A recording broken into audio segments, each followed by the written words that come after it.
قال رسول الله صلى الله عليه وسلم كل أمتي معافى إلا المجاهرين। নবীজি বলেন, আমার উম্মতের যারা চুপে চুপে গুনাহ করে, গোপনে গুনাহ করে, প্রকাশ না করা পর্যন্ত আমার আশা তাদেরকে আল্লাহ মাফ করে দিবেন।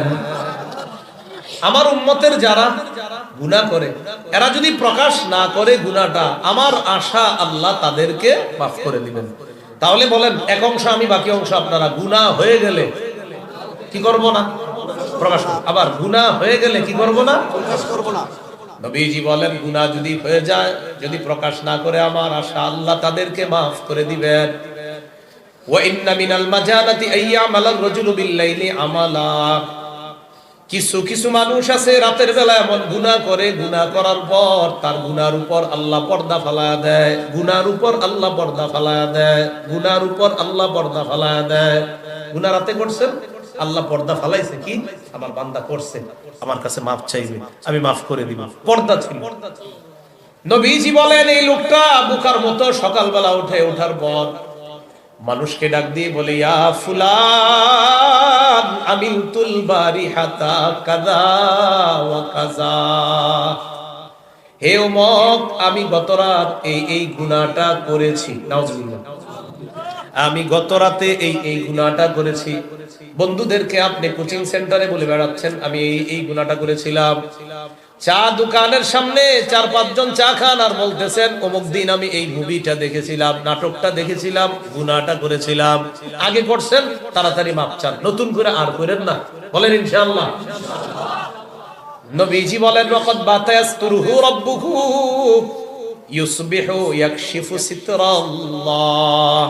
এই লোকটা রাতে গুনাহ করছিল, রাত যাপন করছে, এমন অবস্থায় তার গুনাহটা আল্লাহ ঢেকে রেখেছিলেন। এই ব্যক্তি তার গুনাহের উপর থেকে আল্লাহর পর্দাটা সরায়া দিয়েছে সকালবেলা বোকার মতো। নাউজুবিল্লাহ।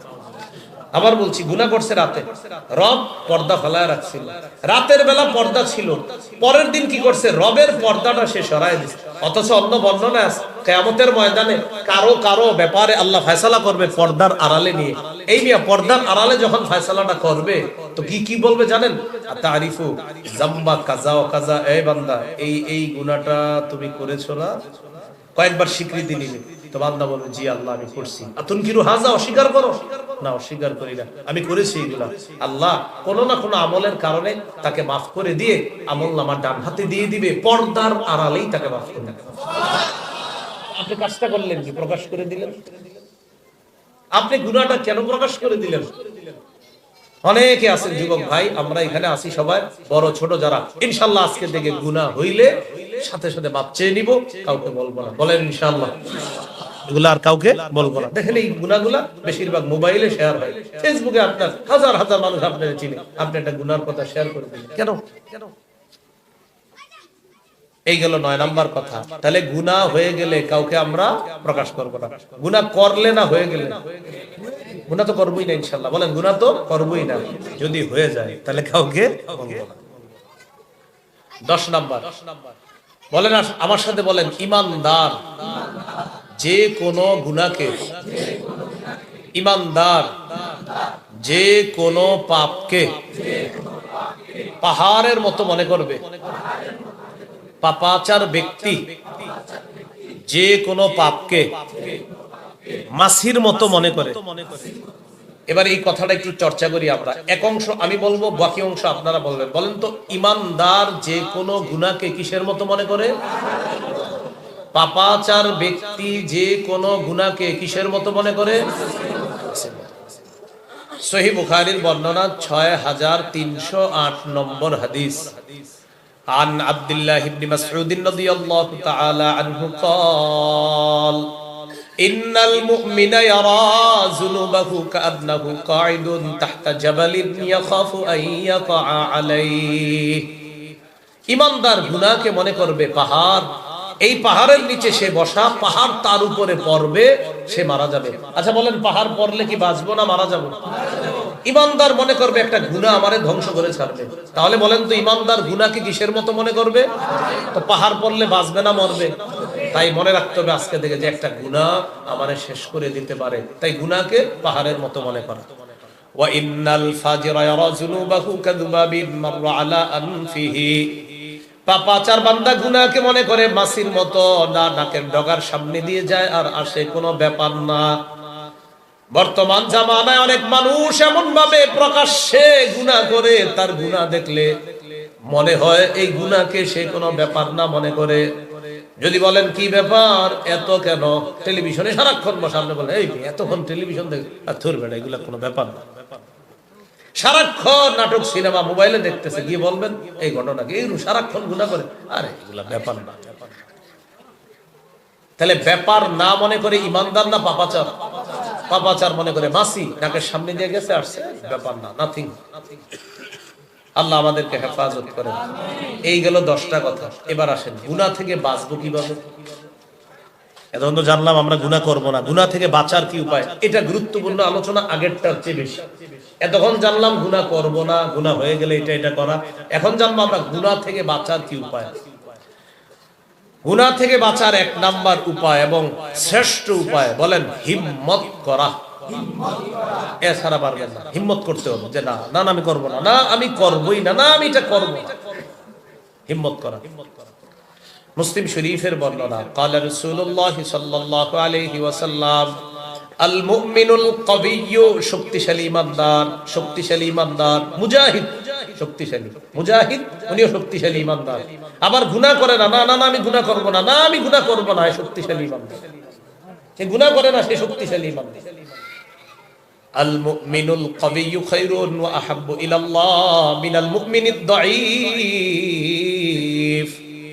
শক্তিশালী ইমানদার দুর্বল ইমানদারের চাইতে আল্লাহর কাছে অনেক দামি, অনেক পছন্দের।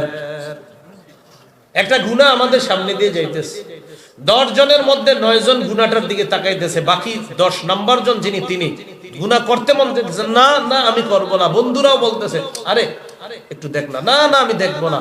এ হলো শক্তিশালী ইমানদার, বাকি 9টা দুর্বল। এরা দুর্বল, এদের পাওয়ার নাই, তাই আপনার গুনাহ থেকে বাঁচতে পারতেছেন। আরো একজন শক্তিশালী, না না আমি করব না, এই গুনাহ আমি করব না। তাহলে হিম্মত করা। বলেন গুনাহ ছাড়ার 1 নাম্বার উপায় কি করা? 2 নাম্বারটা আমার সাথে বলেন, বলেন এই নিয়ত করা। গুনার সুযোগ পেয়ে গেলেও গুনাহ করব না। আমরা শুধু ডাইরেক্ট বলে ফেলি এরকম, হুজুর নিয়ত করলাম আর করবো না, এইগুলো একটা ফাইজলামি মার্কা নিয়ত করে অনেকে, মানে নিয়ত করছি মানে বুঝায় যে নিয়ত করছি, ঠিক আছে না, এরকম না। নিয়ত করা, আমার সামনে গুনাহের সুযোগ আসলেও আমি গুনাহ করব, এই নিয়ত করা।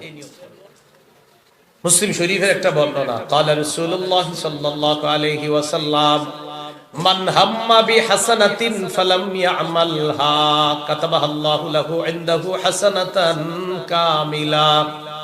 কোন ব্যক্তি পাপের নিয়ত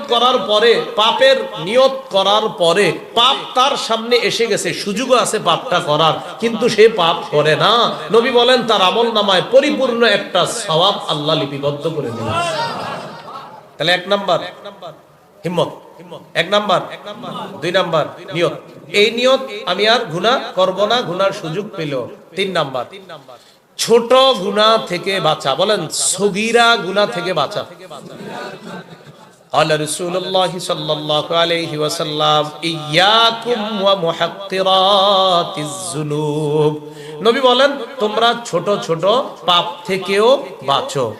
فإنما مثل محقرات الذنوب كمثل قوم نزلوا في بطن واد। নবী বলেন ছোট গুনার দৃষ্টান্ত এমন, একদল মানুষ কোন সফরে গেছে, যাওয়ার পর তাদের সাথে আটা আছে রুটি বানানোর জন্য, ভাজার জন্য তেল আছে, আগুনও আছে, শুধু লাকড়ি নেই। কি নেই? এবার সবাই একটা একটা লাকড়ি আনছে। বলেন তো প্রত্যেকে আলাদা লাকড়ি আনলে কয়টা কয়টা হয়? একটা। সবগুলা একসাথে করলে কি একটা না অনেকগুলা?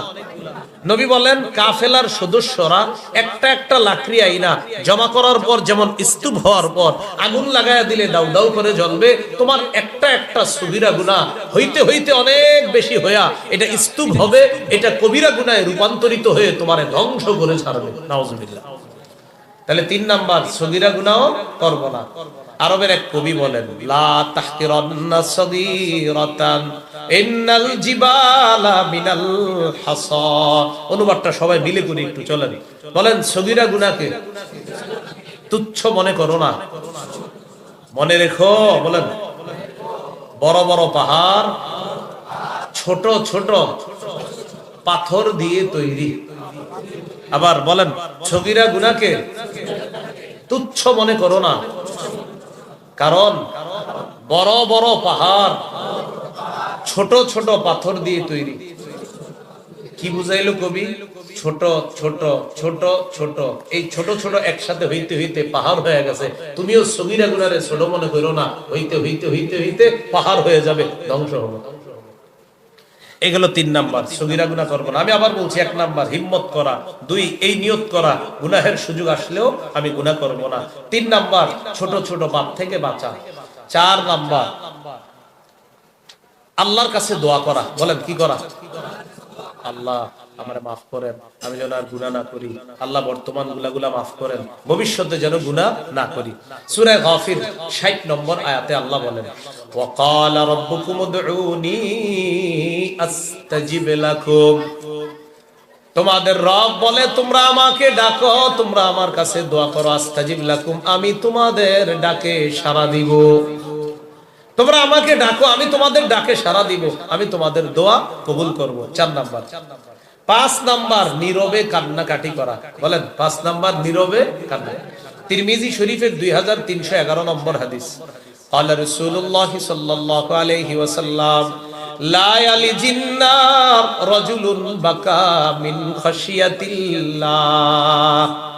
নবী বলেন, যে ব্যক্তি আল্লাহর ভয়ে কান্নাকাটি করে, যে ব্যক্তি আল্লাহর ভয়ে কান্নাকাটি করে, লা ইয়ালিজিন নার, এই ব্যক্তির চোখের পানি বের হওয়ার পর, হাত্তা ইয়াউদাল লাবানু ফিদ দারঈ, গরুর উলান থেকে দুধ বের হওয়ার পর ওই দুধ উলানে ফিরে যাওয়া যেমন অসম্ভব, গুনার কথা স্মরণ করে কোন বান্দা যদি আল্লাহর দরবারে চোখের পানি ফেলায়, এই বান্দারও জাহান্নামে যাওয়া অসম্ভব।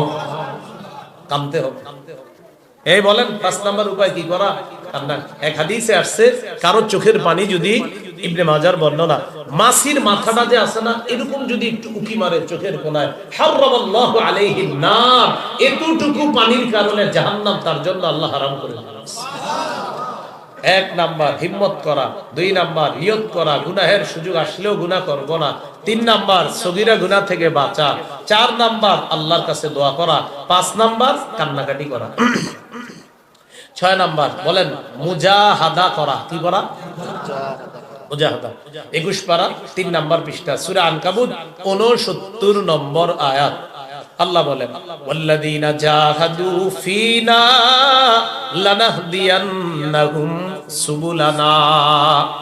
যারা আমার রাস্তায় চেষ্টা করে, যারা আমার রাস্তায় চলার চেষ্টা করে, যারা আমার ব্যাপারে চেষ্টা করে, যারা আমি আল্লাহকে পাওয়ার চেষ্টা করে, সঠিক পথে চলার জন্য যারা মুজাহাদা করে, গুনাহ ছেড়ে দেওয়ার জন্য অত্যাধিক চেষ্টা করে, যারা, লানাহদিয়ান্নাহুম সুবুলানা, আমি অবশ্যই অবশ্যই তাদেরকে হেদায়েতের রাস্তাগুলো দেখায় দিব। আবার বলছি, যারা চেষ্টা করে, মুজাহাদা করে, গুনাহ ছেড়ে দিয়ে যারা আমাকে পাইতে চায়, আমি তাদের জন্য হেদায়েতের রাস্তাগুলো তাদেরকে দেখায় দিব। এগুলো 6 নাম্বার। 7 নাম্বার বলেন আমার সাথে, এই চিন্তা করা, আমাকে সার্বক্ষণিক একজন দেখছেন। কি বললাম বলেন তো? আমাকে সার্বক্ষণিক একজন দেখছেন। আচ্ছা, এই দেখতো হুজুর ঘরের দরজা আছে কিনা? আরে হুজুর দরজা দাঁড়ায়। ও আচ্ছা, তাহলে এখন বাইরে যাবো না, তুই একটু দেখিস তো, হুজুর যখন না থাকবে তখন বের হবো। এর মানে হুজুর সবসময় থাকবে না, যখন না থাকবে আমরা একটু সুযোগ নেই যে দুষ্টামি করা যায় কিনা। স্যার ক্লাসে আছে, স্কুলে যখন পড়ছেন, এরে স্যার কোথায়? স্যার আছে, স্কুলে আছে, বারান্দায় ঘুরতেছে। ও আচ্ছা আচ্ছা, চানাচুর কিন্তু দেওয়া যাবে না, না না, আচ্ছা দেখি স্যার না থাকলে একটু দৌড় দিয়ে একটু কিনে নিয়ে আসবো। তার মানে স্যার যতক্ষণ দেখতেছে আমি নিয়ন্ত্রণে আছি। স্যার যদি না দেখে একটু সুযোগ নেই দুষ্টামি করার। ওস্তাদ যতক্ষণ দেখতেছে আমি নিয়ন্ত্রণে আছি, না দেখলে আমি সুযোগ নিচ্ছি যে আমি একটু অপরাধ করা যায় কিনা, দুষ্টামি করা যায় কিনা। কিন্তু রব আমাকে সার্বক্ষণিক দেখতেছে। আপনি গুনাহটা করবেন কখন? যদি বলেন যে আমি একটু সুযোগ নিব, তো নেন না, যখন আল্লাহ দেখবে না তখন নেন। আল্লাহ তো এরকম কোন সময় নাই যে আল্লাহ দেখবে না।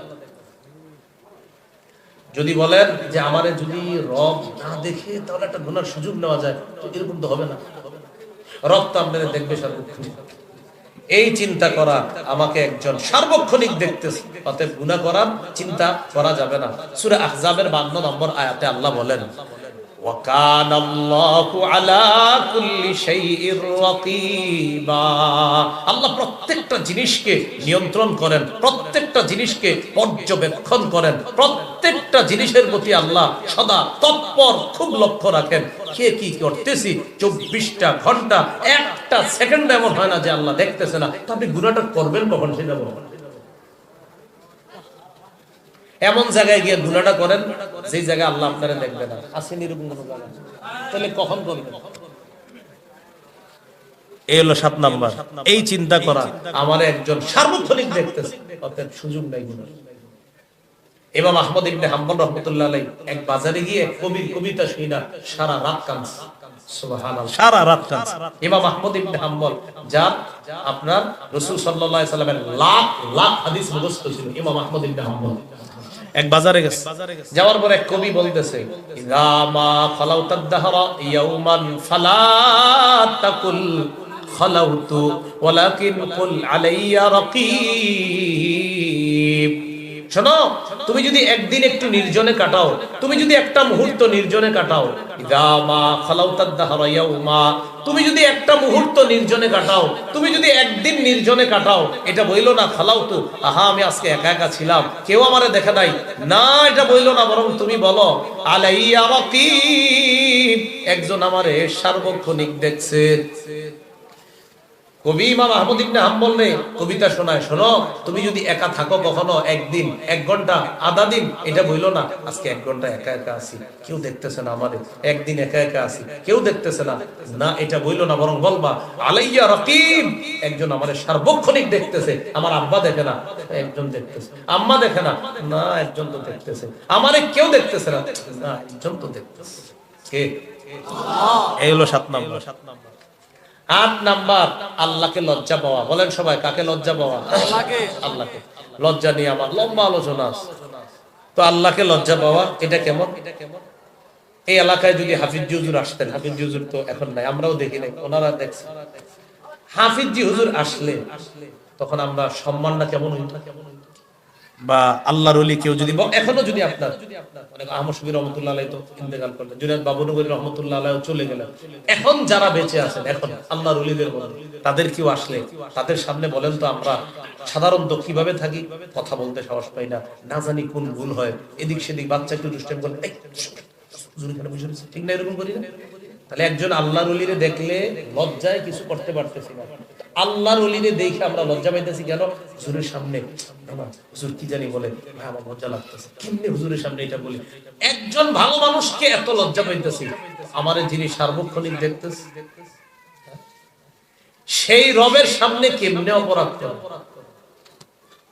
قال رسول الله صلى الله عليه وسلم أن تستحي من الله كما تستحيي رجلا صالحا من قومك। তুমি তোমার সম্প্রদায়ের সবচাইতে ভালো মানুষটারে যেমন লজ্জা পাও, আল্লাহরে এর চাইতে বেশি লজ্জা পাইবা। ভালো মানুষটার সামনে অপরাধ করো না। দেখবেন আল্লাহর ওলিরা হাইটা গেলে, টাস যারা খেলে, জুয়া খেলে, এরা তাড়াতাড়ি কয় এই হুজুর আসতেছে, ইমাম সাহেব আসতেছে, রাখ, ইমাম সাহেব যাওয়ার পরে শুরু করে, কিন্তু হুজুরের সামনে করে না। সিগারেট খায় এলাকার কেউ, ইমাম সাহেব খতিব সাহেব যদি আসে, অন্তত কিছু সময় সিগারেটটা পিছনে রাখে, ঠিক না? এর মানে হুজুরের লজ্জা পাইতেছি, হুজুরের সামনে কেমনে খাই? তো রব রব রব। এই জন্য নবীজি বলেন সবচেয়ে ভালো মানুষটারে তুমি যেমন লজ্জা পাও, তোমার রবকে চেয়ে বেশি লজ্জা পাইবে। সুবহানাল্লাহ। নবীজি বলেন ইস্তাহিউ মিনাল্লাহি হাক্কাল হায়া, এই আল্লাহরে লজ্জা পাওয়ার মতো লজ্জা পাও। সাহাবীরা কয় হুজুর আল্লাহরে লজ্জা কেমনে পাবো? নবীজি কয় কয়েকটা কথা মনে রাখবা। মাথা আর মাথার আশেপাশে যে অঙ্গগুলো আছে এগুলা দিয়ে গুনাহ করবা না, পেট আর পেটের আশেপাশের অঙ্গগুলা দিয়ে গুনাহ করবা না, আর আনতাসকুরাল মাউতা, মরণকে স্মরণ করবা, ওয়াল বিলা, মরার পর যে তুমি মাটি হয়ে যাইবা, ওই জায়গায় তোমার আত্মাটা থাকবে ইল্লিয়িনের মধ্যে অথবা সিজিনের মধ্যে। তোমার রবের সাথে সম্পর্ক কায়েম যদি ভালো হয় তো ইল্লিয়িনের মধ্যে তোমার আত্মাটা থাকবে। এটা হলো আল্লাহকে লজ্জা পাওয়া। তাহলে 8 নাম্বার আল্লাহকে লজ্জা পাওয়া। 9 নাম্বার বলেন আমার সাথে, এই কথা স্মরণ করা কিয়ামতের ময়দানে আল্লাহ কোন বান্দার সাথে কোন রকম পর্দা ছাড়া, দোভাষী ছাড়া সরাসরি কথা বলবে। আমি আপনি যদি অপরাধী হইতাম কেমনি কথাটা শুনি? সহিহ বুখারী 6935 নম্বর হাদিস। قال رسول الله صلى الله عليه وسلم ما منكم من احد الا سيكلمه ربه وليس بينه وبينه ترجمان ولا حجاب يحجبه। নবী বলেন কিয়ামতের ময়দানে কারো সাথে আল্লাহ কথা বলবে, কথা বলার সময় দুভাষী থাকবে না, কোনো পর্দা থাকবে না। এই কথা মাথায় আনা। মাবুদ কারো তো পর্দার আড়ালে আপনি হিসাব নিবেন। আহারে না জানি আমার হিসাবটা যদি পর্দার আড়ালে না হয়, সবার সামনে যদি হয়, কি অবস্থা হবে আমার। 9 নাম্বার এই কথা চিন্তা করা, রবের সামনে যদি ওপেন দাঁড়ানো লাগে, আর যদি গুনাহের কথা আমারে প্রশ্ন করে, আমি রবের কাছে কি জবাব দিব। 9 নাম্বার এই চিন্তা করে গুনাহ থেকে মুক্তি হওয়ার চেষ্টা করা। 10 নাম্বার বলেন আল্লাহর সঙ্গ অনুভব করা। আল্লাহর সঙ্গ অনুভব করা মানে সূরা হাদীদের মধ্যে আল্লাহ বলেন ওয়া হুয়া মাআকুম আইনামা কুনতুম। সূরা হাদীদ 4 নম্বর আয়াত 27 পারা 17 নম্বর পৃষ্ঠা, একদম শুরুর দিকে আছে। ওয়া হুয়া মাআকুম আইনামা কুনতুম, যেখানেই থাকো আল্লাহ তোমাদের সাথে আছে। বলেন যেখানেই আছি কে আছে? পাপ করতে দেখেন, তাকান, পাপ করতেছে, এই আল্লাহর সাথে আছে। পাপ করতেছে, এই আল্লাহর সাথে আছে। পাপ করেন না, আল্লাহ আমাদেরকে হেফাজত করেন। 11 নাম্বার এই কথা স্মরণ করা। বলেন আমার ডানে আমার বামে সদা তৎপর কিরামান কাতিবিন, সম্মানিত লেখকগণ সব সময় আমার পাশে আছে। আল্লাহ বলেন ইদিয়া তালাক্কাল মুতালাক্কিয়ানি আনিল ইয়ামিনি ওয়া আনিশ শিমালি কাঈদ। যখন দুজন সাক্ষাৎকারী তার সাথে সাক্ষাৎ করবে, ডানে বামে এই দুইজন সাক্ষাৎ করবে, মানে দুইজন আমার আপনার পাশে অলরেডি সাক্ষাৎ অবস্থায় আছে। এই ডান পাশের জন, এই কি করো তুমি? আমি দেখতেছি। বাম পাশের জন, কি করো? দেখতেছি। 25 নম্বর পারা 14 নম্বর পৃষ্ঠা সূরা যুখরুফে আল্লাহ বলেন বালা ওয়া রুসুলুনা লাদাইহিম ইয়াকতুবুন, আমার ফেরেশতা সব লিখতেছে, আমার ফেরেশতা সব লিখতেছে। এলো 11 নাম্বার। 12 নাম্বার বলেন নফসকে এই কথা বলা, হে নফস আল্লাহকে ভয় করো, গুনাহ করো না। এটা নফসকে বলা। সহিহ বুখারী 1423 নম্বর হাদিস। 7 শ্রেণীকে আল্লাহ জান্নাত দান করবে, এর মধ্যে একজন ওয়া রাজুলুন দাআতু ইমরাতুন যাতু মানসিবিন ওয়া জামাল, এক ব্যক্তি যাকে সম্ভ্রান্ত বংশীয় কোন নারী অপকর্মের জন্য আহ্বান জানায়, আর সে বলে ইন্নী আখাফুল্লাহ, আমি আল্লাহকে ভয় করি। সে বলে আমি আল্লাহকে ভয় করি, এই ভয়ে সে অপকর্ম করে না, তাকে আল্লাহ কিয়ামতের ময়দানে আরশের ছায়াতলে জায়গা দান করবেন। 13 নাম্বার বলেন পাপের পরিণতি চিন্তা করা। পাপ করলে আমার কি ভয়ঙ্কর অবস্থা হবে, এই পরিণতি চিন্তা করা। সূরা হাসরের আগে আছে, দেখবেন সূরা হাসরের একদম শেষের দিকে 28 নম্বর পারা 7 নম্বর পৃষ্ঠা আল্লাহ বলেন ইয়া আইয়ুহাল্লাযীনা আমানুত্তাকুল্লাহ ওয়াল তানজুর নাফসুম মা কদ্দামাত লিগাদ, হে মানুষ তোমরা আল্লাহকে ভয় করো। ওয়াল তানজুর নাফসুম মা কদ্দামাত লিগাদ, প্রত্যেক মানুষ যেন চিন্তা করে সে আগামী কালকের জন্য কি প্রেরণ করেছে, এই কথা যেন চিন্তা করে। আমি যদি গুনাহ প্রেরণ করি অবস্থা খারাপ, আমি যদি নেকি পাঠাই অবস্থা ভালো। তো আল্লাহ বলেন তোমাদের প্রত্যেকে যেন চিন্তা করে যে আমি আগামী কালকের জন্য কি পাঠাইলাম। আগামী কাল মানে কিয়ামতের ময়দান, আগামী কাল মানে আমার মরণের পর এই যে কবর, এই কবরটা এটাই আমার আগামী কাল হয়ে যাবে, মানে আমার জন্য কিয়ামত শুরু হয়ে গেল। এই জগতের জন্য আমি কি পাঠাইলাম, এই চিন্তা করা। 14 নাম্বার বলেন আমার সাথে পাপ থেকে মুক্তি হলে যে পুরস্কার আল্লাহ দিবে, এই পুরস্কারের আশায় পাপ ছেড়ে দেওয়া। তাহলে 13 নাম্বার আর 14 নাম্বারটা বুঝেন। 13 নাম্বার পাপের ক্ষতি যাই না পাপ ছাড়া, 14 নাম্বার পাপ ছেড়ে দেওয়ার উপকারিতা যাই না পাপ ছেড়ে দেওয়া। আবার বলছি, 13 নাম্বার পাপের ক্ষতি জেনে পাপ ছেড়ে দেওয়া, 14 নাম্বার পাপ ছাড়লে কি উপকার এটা যাই না পাপ ছেড়ে দেওয়া। আল্লাহ জানে, বুঝছেন কি? 13 নাম্বারটা হলো পাপ ছেড়ে দিলে, পাপ করলে কি ক্ষতি, তো ক্ষতির কথা চিন্তা করে পাপ ছেড়ে দেওয়া। 14 নাম্বারটা হলো পাপ ছেড়ে দিলে কি উপকার, ও আচ্ছা এই উপকার, তাহলে পাপ ছেড়ে দিব, এই উপকারের আশায় পাপ ছেড়ে দেওয়া। সূরা নাজিয়াত 40-41 নম্বর আয়াতে আল্লাহ বলেন, ওয়া আম্মা মান খাফা মাকামা রাব্বিহি ওয়া নাহান নাফসা আনিল হাওয়া, যে ব্যক্তি তার রবের সামনে দাঁড়ানোর ভয় করে, ওয়া নাহান নাফসা আনিল হাওয়া, যে ব্যক্তি নিজেকে কুপ্রবৃত্তি থেকে নিয়ন্ত্রণ করে, বাধা প্রদান করে, ফা ইন্নাল জান্নাতা হিয়াল মাওয়া, জান্নাত হলো তার ঠিকানা।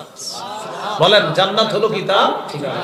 এই 14টা উপায় জানলাম, আসলে উপায় আছে 70টা। আজকে যতটুকু জানতে একটু কি থাক। আল্লাহ, আমাদের অনেক রাত হয়ে গেছে।